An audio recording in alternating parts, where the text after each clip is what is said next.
Orang yang nggak suka konflik berarti membantu Menteri Pertahanan.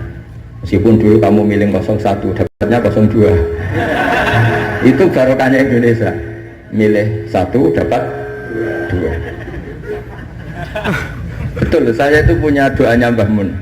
Sebelum wafat beliau itu nyatet doa. Itu diantara doanya itu Allahumma alqi bainahuma ulfatan wa mawaddatan.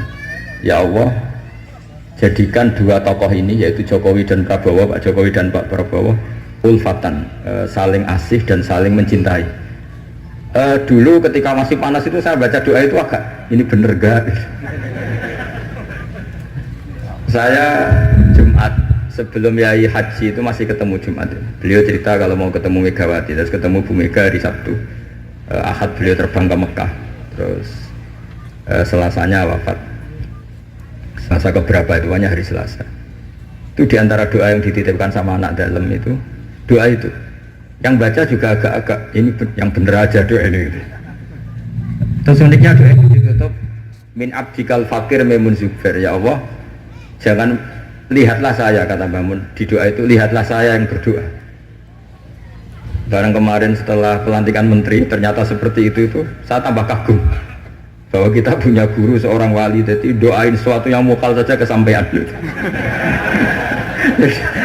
Doain yang mukal saja sampai teks itu sekarang masih saya simpan, tulisan tangannya Mbah Mun.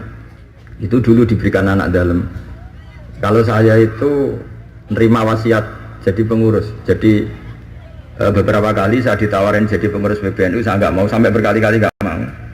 Hanya PBNU tidak kurang akal pakai tangannya Mbah Mun supaya agak maksa saya. Karena saya memang dari dulu nggak punya rencana jadi orang besar, biasa aja, gak jenengan itu kan enak. Mau ngopi santai, mau melarat ya pantas, mau keliru ya pantas karena ada kiai itu. Jadi enak lah. Jadi kiai itu kan tidak enak. Nak ramangan jual lesu tapi nak keliru disalahkan orang akeh. Nah sampai nak salah dimaklumi. Jadi enak. Pokoknya masyarakat awam itu enak. Terus jadi kiai ruginya gini. Misalnya saya orang alim alama, ada pengumuman Gus Pak masuk surga. Nanti pengumuman kedua itu mengecewakan dan para penggemarnya. Memang aturannya. jadi rugi sebetulnya.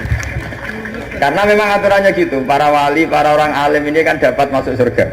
Tapi pengumuman kedua itu dan itu nggak ada syaratnya. Pas para penggemar itu nggak ada syarat. Siapa saja bisa. Makanya terus banyak orang jalan pintas, nggak mau alim sendiri ya, penggemar Gus Pak aja. Itu sebetulnya oportunis, itu orang nakalan lah kira-kira gitu.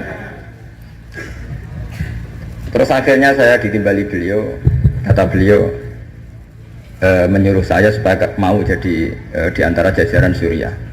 Yang unik dari wasiat beliau itu bukan masalah Suriahnya. Kata beliau, Indonesia itu harus kamu jaga. Bila perlu nanti di lembaga dakwah NU itu melibatkan orang macam-macam, dari partai macam-macam, termasuk partai PDI. Terus ketika tak tanya kenapa ya, sing iso jogo Indonesia itu nasionalis dan religius. Dan yang menjaga ini penting, kata beliau. Ojo sampai Indonesia itu dosa paten pinaten. Carane ya aku kudu rukun mbek Megawati dan mewakili kaum religius dan nasional. Kalau nak paten pinaten repot kayak Mesir, Syria. Jadi fikihnya Mbah Mun itu jangan dilihat misalnya seorang kiai ketemu Mega, enggak. Lihatlah ini satu ikhtiar supaya Indonesia itu damai. Kenapa? Indonesia. Saya termasuk santri yang akhirnya mencari-cari argumentasi itu.